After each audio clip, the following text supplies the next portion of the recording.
تبارك الذي نزل الفرقان على عبده ليكون للعالمين نذيرا. ونتوكل عليه ونعوذ بالله من شرور أنفسنا ومن سيئات أعمالنا.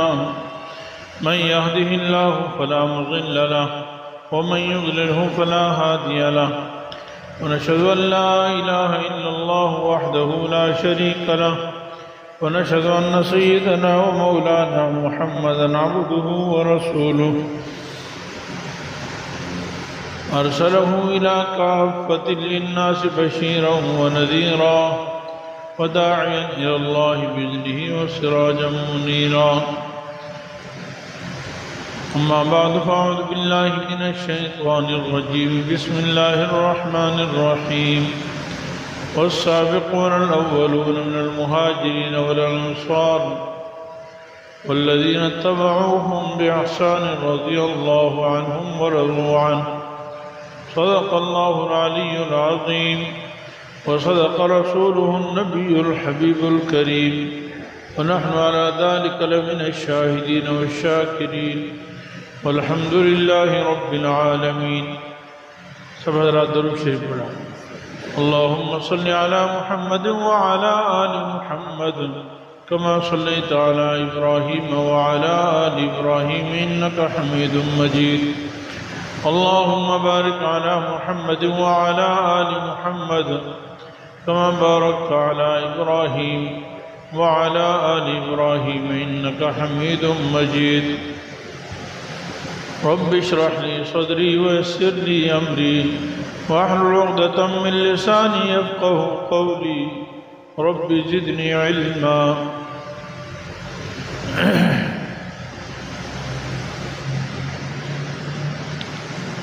احباب کی خدمت میں گزارش ہے کہ اگلی صفحے مکمل فرمائیں.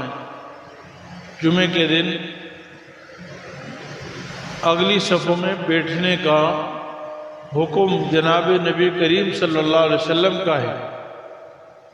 آپ صلی اللہ علیہ وسلم فرمایا کہ جمعے کے دن جلدی آؤ اور امام کے قریب بیٹھو اور کان لگا کر بات سنو. یہ میری بات نہیں ہے، یہ سرکار دو عالم صلی اللہ علیہ وسلم کی بات ہے. ہم سب رسول اللہ صلی اللہ علیہ وسلم سے محبت فرماتے ہیں. رسول اللہ کی بات ہمیں کتنا لحاظ کرنا چاہیے آپ خود سمجھ لیں بھائی. تو آپ صلی اللہ علیہ وسلم فرما رہے ہیں کہ آگے بیٹھو، امام کے قریب بیٹھو. ہم پیچھے بیٹھ جاتے ہیں. وہ کوئی دور بیٹھا ہوا ہے، کوئی باہر بیٹھا ہوا ہے. ساتھی سے گزارش آگے آ جائیں. ساتھی پیچھے ساتھی آگے آ جائیں، آگے آ جائیں.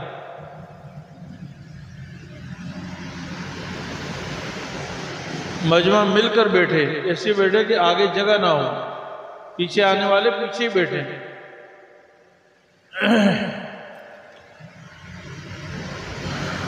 اللہ رب العالمین ساری کائنات کے خالق و مالک ہیں.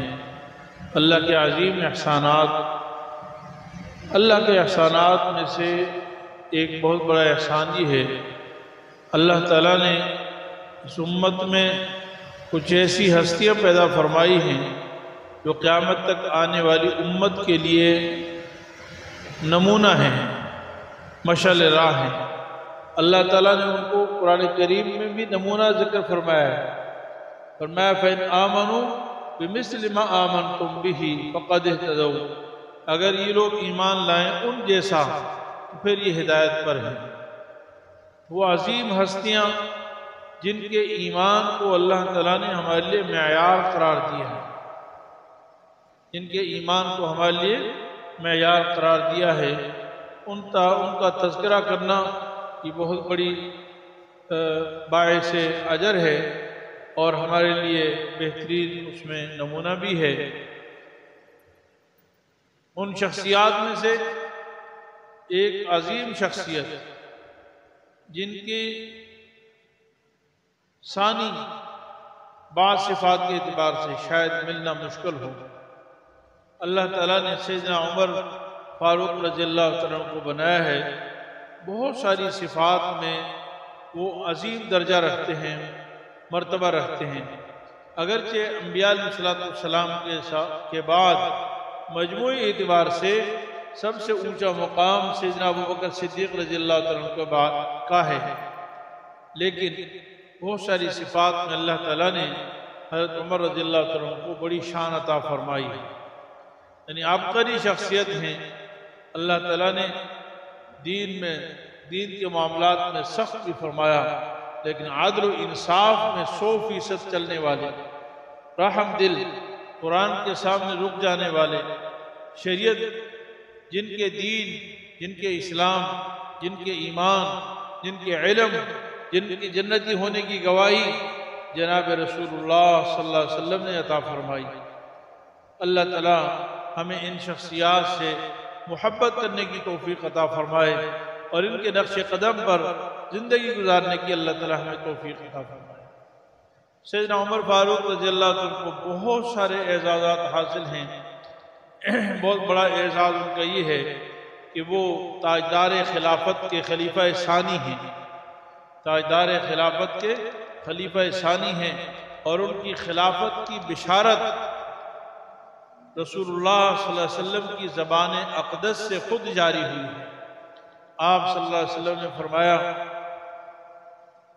خواب دیکھا کہ ایک کنواں ہے، اس سے میں نے کچھ ڈول نکالے جتنا اللہ نے مقدر فرمایا تھا، پھر وہ ڈول سیدنا ابوبکر صدیق رضی اللہ عنہ نے لے لیا اور انہوں نے ایک دو ڈول نکالے، اور ان کے ڈول نکالنے میں ذرا کمزوری تھی، پھر وہ ڈول سیدنا عمر فاروق رضی اللہ عنہ نے دیا، اور انہوں نے تو ایسے ڈول نکالے، ایسے جوانوں کی طرح، ایسے بہادروں کی طرح کہ وہاں تو لوگوں نے اپنے پانی پلانے کے لیے گھاٹ بنا دیا، اور سارے اونٹوں کو پانی پلانے کے لیے لوگ جمع ہو گئے، یعنی اتنا ڈول پانی نکالا کہ لوگوں کے لیے ایک وہ مرکز بن گیا۔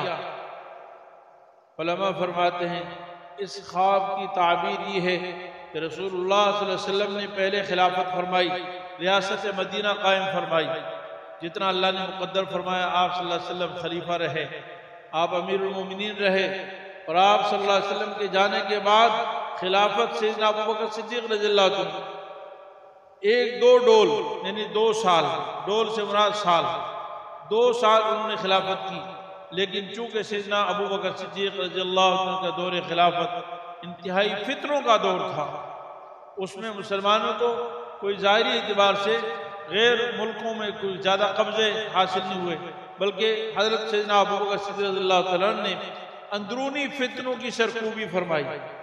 اندرونی جو فتنے تھے، ختم نبوت کے خلاف جھوٹے نبوت کے دعویٰ کرنے والے لوگ اٹھے، اور اس طرح اور بھی بہت ساری فتنے اٹھے، زکوٰۃ کے منکرین ان کی سرکوبی میں لگے رہے، اور 2 سال اور 2 ماہ کچھ عرصے بعد آپ صلی اللہ علیہ وسلم آپ رضی اللہ عنہ دنیا سے رخصت ہوئے۔ اس کے بعد خلافت سیدنا عمر فاروق رضی اللہ عنہ کے نسی حصے میں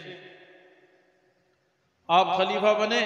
سیدنا ابوبکر صدیق رضی اللہ عنہ نے آپ کی خلافت کا اعلان فرمایا، یعنی آپ وہ عظیم شخصیت ہیں کہ سیدنا ابوبکر صدیق رضی اللہ عنہ آپ پر وفات کے وقت، وفات سے پہلے مکمل اعتماد کر کے گئے ہیں، یعنی کوئی اور خلیفہ راشد ایسا نہیں ہے جن کا واحد اکیلا نام لیا گیا ہو اور ان کو خلیفہ بنا کر دنیا سے رخصت ہوئے ہو۔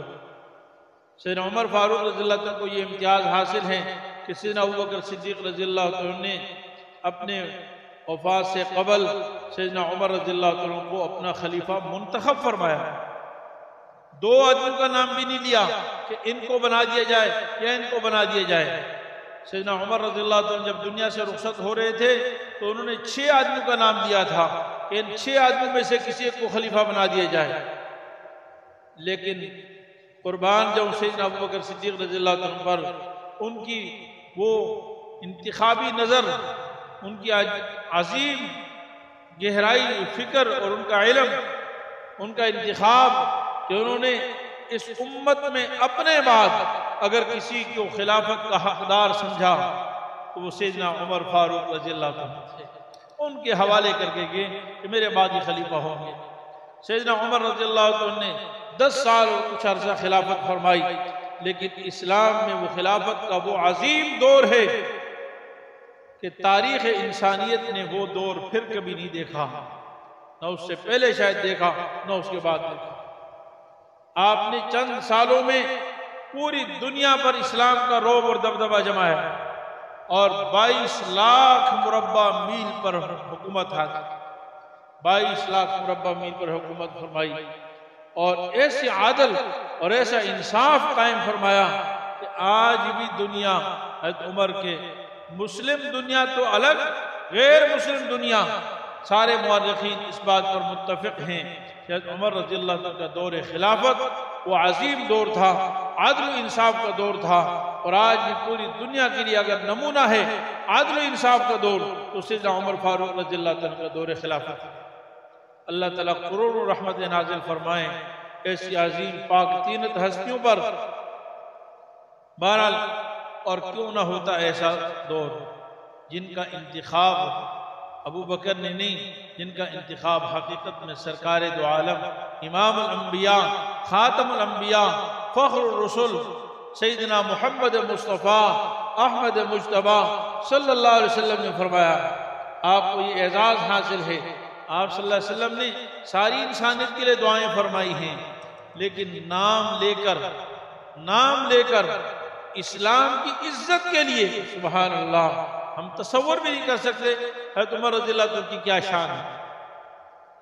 صرف یہ نہیں فرمایا کہ اللہ عمر بن خطاب کو اسلام کی دولت سے مالا مال فرما دیجئے، اسلام کی عزت عطا فرما دیجئے، بلکہ جناب نبی کریم صلی اللہ علیہ وسلم نے جن الفاظ سے دعا مانگی شاید اس کائنات میں واحد عمر بن خطاب رضی اللہ عنہ وہ ہستی ہیں جو اس دعا کے مصداق بنے، اور وہ دعا مانگی اللہم اعز الاسلام بعمر بن الخطاب او بعمر بن ہشام۔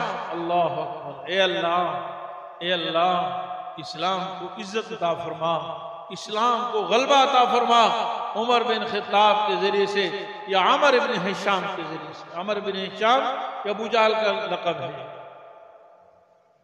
یہ تو اسلام رسول اللہ صلی اللہ علیہ وسلم نے 2 نام پیش کیے کہ اللہ عمر بن خطاب کے ذریعے سے یا عمر بن ہشام کے ذریعے سے۔ اللہ تعالیٰ کا انتخاب دیکھیں، اللہ تعالیٰ نے حضور کی دعاؤں میں سے ایک کی دعا مانگی کہ ایک کے بارے میں دعا قبول فرمائی، لیکن اللہ نے انتخاب عمر بن خطاب کو فرمایا۔ تو گویا کہ اس اعتبار سے عمر بن خطاب رضی اللہ تعالیٰ عنہ نبی محبوب خدا کے بھی منتخب ہیں اور اللہ تعالیٰ کے بھی منتخب ہیں۔ اللہ تعالیٰ نے ان 2 ناموں میں سے عمر بن خطاب کا انتخاب فرمایا۔ یہ عظیم دعا ہے، ایک تو سرکار دو عالم صلی اللہ علیہ وسلم کی دعا، اور پھر دعا بھی یہ مانگی کہ اللہ اسلام کو غلبہ عطا فرما، اسلام کو عزت عطا فرما۔ عمر بن خطاب رضی اللہ عنہ فرمایا کرتے تھے، عمر بن خطاب میں اس دعا کی وجہ سے کوئی تکبر نہیں تھا، کوئی فخر نہیں تھا، کوئی غرور نہیں تھا۔ کبھی کبھی حضرت عمر بن خطاب اپنے آپ کو خطاب کر کے، اپنے آپ کو مخاطب کر کے کہتے تھے، اے عمر تو اونٹوں کا چرانے والا تھا، بدو تھا، اونٹوں کا چرانے والا، تیری کوئی عزت نہیں تھی، اسلام کی وجہ سے تجھے اتنا اونچا مقام ملا۔ یہ نہیں کہتے تھے کہ اسلام کو میری وجہ سے اونچائی ملی، عزت ملی، بلکہ اسلام کی وجہ سے اے عمر تجھے اتنی بڑی عزت ملی کہ آج تو 22 لاکھ مربع میل پہ حاکم ہے، حکمران ہے۔ جہاں اونٹوں پہ حکمرانی کرتا تھا آج انسانوں پہ اللہ نے حکمران بنا۔ حضرت سیدنا عمر فاروق رضی اللہ عنہ عظیم ہستی ہیں کہ ان کے ایمان کی گواہی سرکار دو عالم صلی اللہ علیہ وسلم نے عطا فرمائی۔ ایک دفعہ رسول اللہ صلی اللہ علیہ وسلم نے ارشاد فرمایا کہ عمر اس وقت تک کوئی مومن نہیں ہو سکتا جب تک کہ میں اس کے ہاں اپنی جان سے، مال سے، اولاد سے زیادہ محبوب نہ ہو جاؤں، حتیٰ اکون احب الیہ من والدہ وولدہ، یہاں جب تک کہ والناس اجمعین، جب تک کہ میں اس کے لیے اپنے والد سے، اپنی اولاد سے اور سارے لوگوں سے زیادہ محبوب میں نہ بن جاؤں، اس وقت تک کوئی مومن نہیں ہو سکتا۔ حضرت عمر رضی اللہ عنہ نے فرمایا یا رسول اللہ مجھے آپ سب سے زیادہ محبوب ہیں، اپنے اولاد سے بھی زیادہ محبوب ہیں، والدین سے بھی زیادہ محبوب ہیں، ساری انسانیت سے بھی زیادہ محبوب ہیں، الا ونفسی، مگر میں یہ محسوس کرتا ہوں کہ مجھے آپ سے جو محبت ہے وہ اپنی جان سے زیادہ نہیں ہے،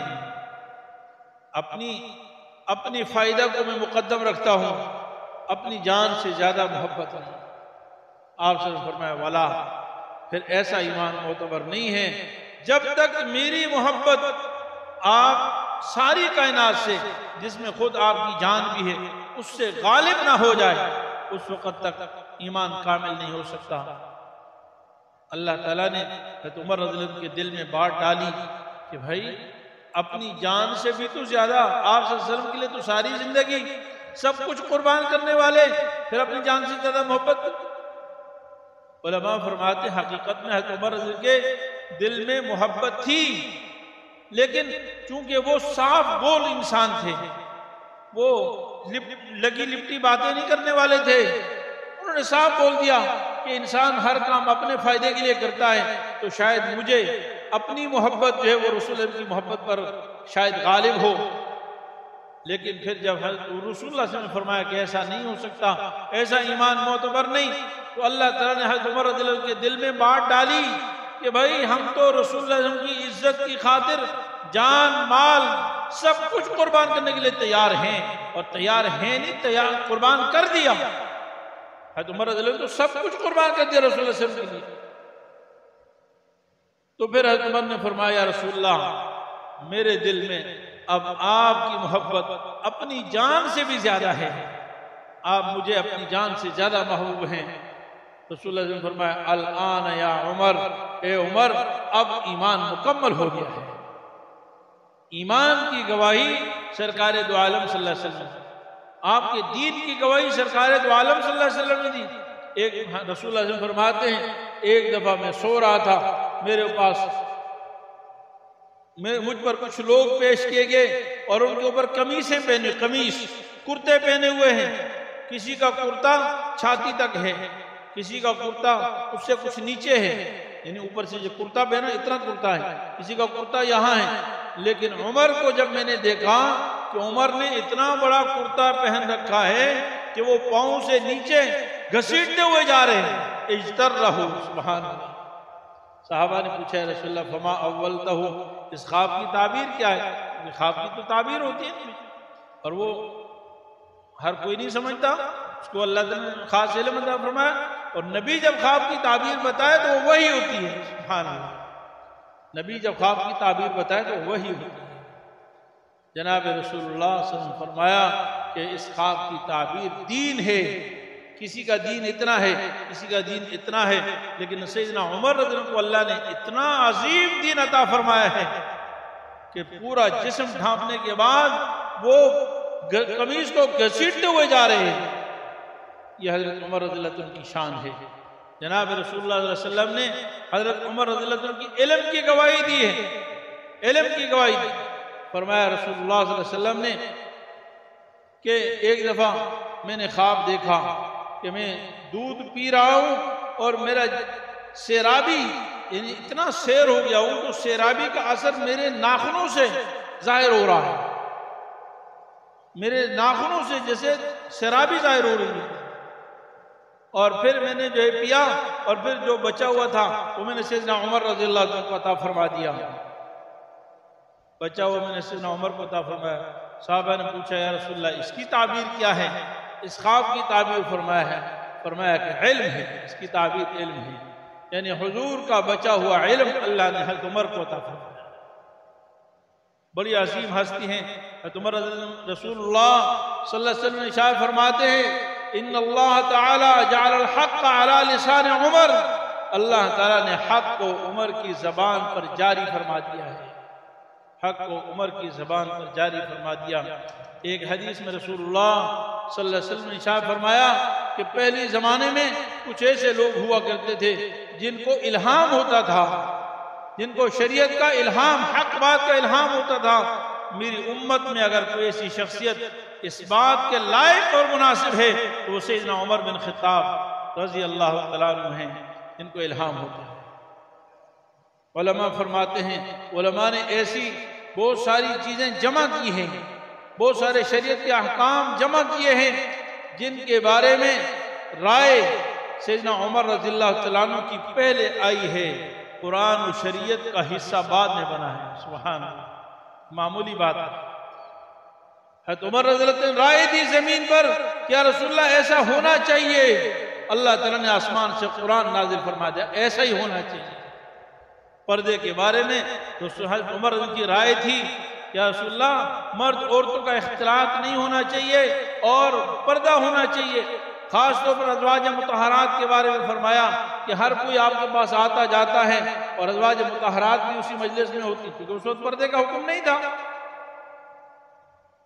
حضرت عمر رضی اللہ عنہ کی رائے تھی کہ ایسا مناسب نہیں ہے، یہاں تک کہ بعض ازواج مطہرات نے حضرت عمر رضی اللہ عنہ پر اعتراض کیا کہ تم ہمیشہ ہمارے پیچھے لگے رہتے ہو اور ہمارے اوپر سختی کرتے ہو۔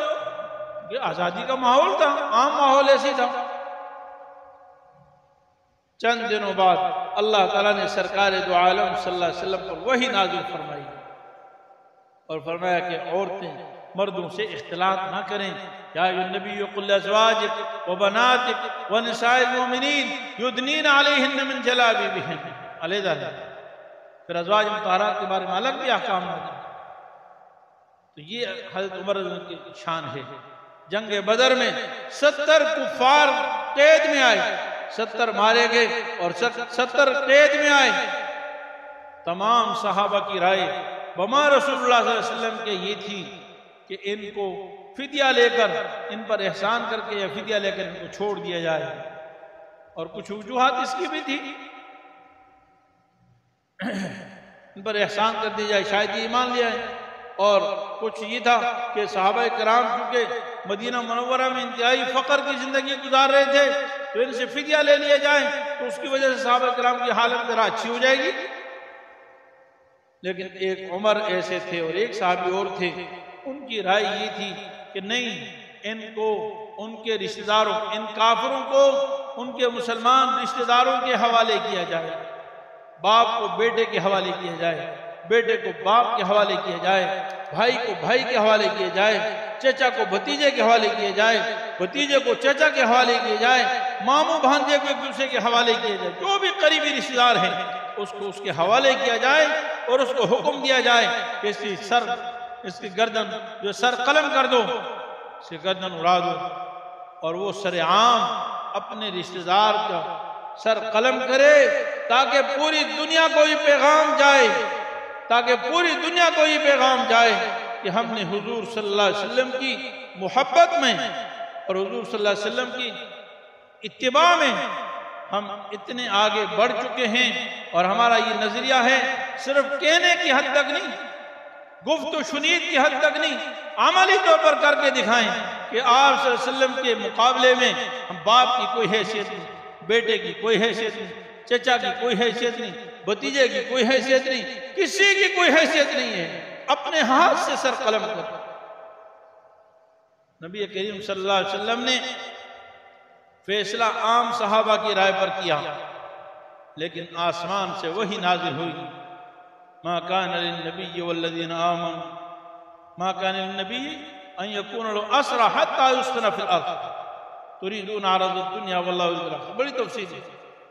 نبی کریم صلی اللہ علیہ وسلم رو رہے تھے، فرمایا کہ آج اگر روئے زمین پر اللہ کا عذاب نازل ہوتا تو عمر کے سوا، اور ایک اور دوسرے صحابی کا نام لیا، ان کے سوا کوئی نہ بچتا، لیکن اللہ تعالیٰ نے معافی کا بھی اعلان کر دیا، تائید بھی فرما دی کہ رائے عمر کی زیادہ بہتر تھی، اس سے اسلام کی شان و شوکت، اسلام کا غلبہ، اسلام کا دبدبہ، صحابہ کرام کا اسلام کے لیے اپنے عزیز و قارب کو قربان کرنے کا اظہار قیامت تک کے لیے ہو جاتا۔ لیکن پھر فرمایا کہ چلو تم نے جو کیا ہے وہ معاف ہو گیا۔ اللہ نے آسمان سے معافی کا بھی اعلان کر دیا، جو تم نے لے لیا تمہارے لیے حلال ہے، کھاؤ پیو۔ وَكُلُوا مِمَّا غَنِمْتُمْ حَلَالًا طَيِّبًا، لیکن کرنا اس طرح تھا. سبحان اللہ، یہ حضرت عمر رضی اللہ عنہ کی شان ہے. اور بھی بہت ساری باتوں میں حضرت عمر رضی اللہ عنہ 27 مقامات ایسے ذکر فرمائے. حضرت عمر رضی اللہ عنہ نے رائے پہلے دی اور آسمان سے فیصلہ بعد میں آیا. حضرت عمر رضی اللہ عنہ بڑی عظیم شخصیت تھے. نبی کریم صلی اللہ علیہ وسلم فرمایا، اے عمر، ایک دفعہ ازواج مطہرات جیسے میاں بیوی میں کچھ باتیں ہوتی ہیں، آپ صلی اللہ علیہ وسلم سے کچھ مطالبہ کر رہی تھی، کچھ باتیں کر رہی تھی، تو آپ صلی اللہ علیہ وسلم کچھ ٹال رہے تھے، مطلب ان سے جیسے میاں بیوی کرتے ہیں آپس میں، لیکن وہ مطلب باتیں چل رہی تھی. اتنے میں سیدنا عمر فاروق آئے تو ساری عورتیں چلی گئی اٹھ کے، مطالبہ چھوڑ دیے. ویسے جیسے باہر کا آدمی آ جاتا ہے تو ان کو پتہ چلا، عمر رضی اللہ عنہ کو پتہ چلا کہ میری وجہ سے چلی گئی، ورنہ رسول اللہ صلی اللہ علیہ وسلم سے تو مطالبے کر رہی تھی. حضرت عمر نے فرمایا کہ اے اپنی جانوں کی دشمنوں، یعنی ازواج مطہرات سے خطاب کر کے فرمایا کہ تم نے میرا تو لحاظ رکھ لیا اور مجھ سے حیا کر لی، آپ نے رسول اللہ صلی اللہ علیہ وسلم کا لحاظ نہیں رکھا. جس طرح میرا لحاظ کر کے تم سب اٹھ کے چلی گئی، سرکار دو عالم صلی اللہ علیہ وسلم کا لحاظ تو زیادہ کرنا چاہیے تھا. تو ازواج مطہرات نے آگے سے فرمایا کہ اصل میں آپ تو سخت پکڑ والے ہیں، سخت گیر ہیں، آپ کے اخلاق سخت ہیں یا تند اخلاق والے ہیں، اور رسول اللہ صلی اللہ علیہ وسلم نرم اخلاق والے ہیں. اس لیے رسول اللہ صلی اللہ علیہ وسلم کی ہم نے پرواہ نہیں کی، نرم اخلاق والے، اور تمہاری وجہ سے ہم اٹھ کے چلی گئی. اللہ اکبر. یہ تو ازواج مطہرات کی بات ہے. امام الانبیاء، فخر کونین، سرور دو جہاں، سیدنا محمد مصطفیٰ صلی اللہ علیہ وسلم نے عجیب بات فرمائی. فرمایا نہیں، ایسا نہیں. اللہ اکبر. کہ قیامت تک کوئی حضرت عمر پر بد اخلاقی کا فتویٰ نہ لگا دے. آپ نے اصلاح فرمائی، ایسا نہیں ہے، بات کچھ اور ہے. اے عمر، تم بد اخلاق نہیں ہو، بات کچھ اور ہے. اے عمر، جس راستے پر تم چلتے ہو اللہ نے تمہیں یہ اعزاز عطا فرمایا ہے کہ اس راستے پر شیطان کو چلنے کی جرت نہیں ہوتی ہے. اس راستے پر شیطان کو جرت نہیں ہوتی. اس میں کوئی نبی صلی اللہ علیہ وسلم پر فوقیت کی بات نہیں ہے، نعوذ باللہ. مت سمجھنا کہ آپ صلی اللہ علیہ وسلم، اللہ تعالیٰ کسی کو کوئی اعزاز انفرادی، وہ بھی نبی کی برکت سے ہوتا ہے.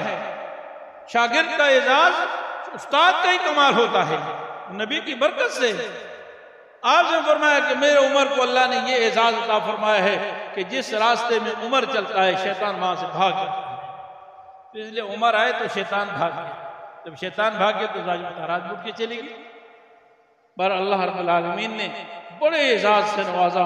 عمر رضی اللہ عنہ کو ایک بار نہیں 20 مرتبہ نام لے کر فرمایا ابو بکر فی الجنہ، عمر فی الجنہ. فرمایا ہر نبی کے دنیا میں کوئی وزیر ہوتا ہے، اللہ نے میرے وزیر 2 بنائے ہیں، ابو بکر و عمر. جنت کے بوڑھوں کے سردار ابو بکر و عمر ہوں گے رضی اللہ عنہ. فرمایا اللہ تعالیٰ نے ایک حدیث میں حضرت ابو موسیٰ رضی اللہ عنہ فرماتے ہیں ایک باغیچے میں کھڑا تھا، آپ صلی اللہ علیہ وسلم اندر بیٹھے تھے، ابو بکر آئے، رسول اللہ نے فرمایا کہ جاؤ بتا دو اس کو اندر آنے کی اجازت دو، وبشرہ بالجنہ، اور جنت کی خوشخبری دے دو. پھر عمر آئے، فرمایا جاؤ ان کو بھی اندر آنے کی اجازت دو اور ان کو جنت کی بشارت دے دو. حضرت عثمان کو جنت کی بشارت دے. ایک حدیث میں آتا ہے ایک دفعہ آپ صلی اللہ علیہ وسلم ایک پہاڑی پر تھے، احد پہاڑ پر تھے، وہ جھومنے لگا، احد پہاڑ جھومنے لگا. تو نبی کریم صلی اللہ علیہ وسلم فرمایا ٹھہر جاؤ، اے پہاڑ کیوں تم ہل رہے ہو؟ تمہیں پتہ نہیں تو تیرے اوپر ایک نبی ہے، ایک صدیق اور 2 شہداء. آپ صلی اللہ علیہ وسلم نے آپ کی زندگی میں سیدنا عمر کی شہادت کا اعلان فرمایا. ایک نبی آپ خود، صدیق سیدنا ابو بکر صدیق رضی اللہ عنہ، اور 2 شہداء سیدنا عمر فاروق رضی اللہ عنہ اور سیدنا عثمان غنی رضی اللہ عنہ. پہاڑ رک گیا. اللہ تعالیٰ نے بڑے اعزاز عطا فرمائے.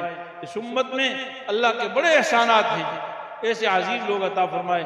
اللہ تعالیٰ ہمیں اکابر کی، اپنے بڑوں کی اور صحابہ کرام کی اور خاص طور پر خلفاء راشدین کے نقش قدم پر چلنے کی توفیق عطا فرمائے.